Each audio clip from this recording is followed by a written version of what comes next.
in many areas, clearly the US is going to get a run for its money. These are, I would say, instructive for a country like India. Right now is at 25 and 25%, a 50% tariff, and that is what right now we are negotiating. It has to be an understanding where our bottom lines, our red lines are respected. To the, where the US stands vis-a-vis China. Again, it's very hard to give a sweeping answer. But the fact is that in many areas, clearly the US is going to get a run for its money, which would not have been the case a few decades ago. And these are, I would say, instructive for a country like India, which is, how do you build those deeper strengths? How do you create a workforce, the startup culture, the entrepreneurship, the institutions, really to look at imbibing, absorbing, and creating technology? The hypothetical question you asked is very difficult to answer because it is hypothetical.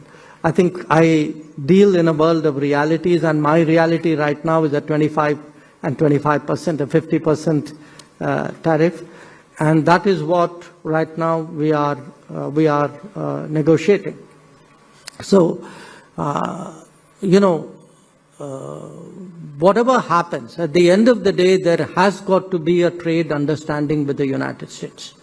There has to be one because it is the world's largest market, but also because it is, much of the world has reached those understandings. But it has to be an understanding where our bottom lines, our red lines are respected. In any agreement, there are things you can negotiate and there are things you can't. And I think we are pretty clear about that. And we have to find that landing ground. And that's been the conversation really which has been going on since March. Finally, on diversifying trade, moving towards Asia.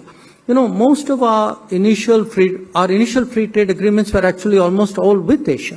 They were with ASEAN, they were with Japan, Korea. They were individually with some ASEAN members. And the challenge today which we face is that in many ways, these are economies which are competitive. And in many cases, because of the supply chain nature, they have also provided a pathway for China. So I would very honestly say our focus should be on FTAs with economies that are not competitive, where there is really a deep, sustainable, predictable, and real market economy at work. Which is why we are very pleased with the UK FTA, which is why we are very serious about an EU FTA, and which is why we are striving for an understanding with the United States.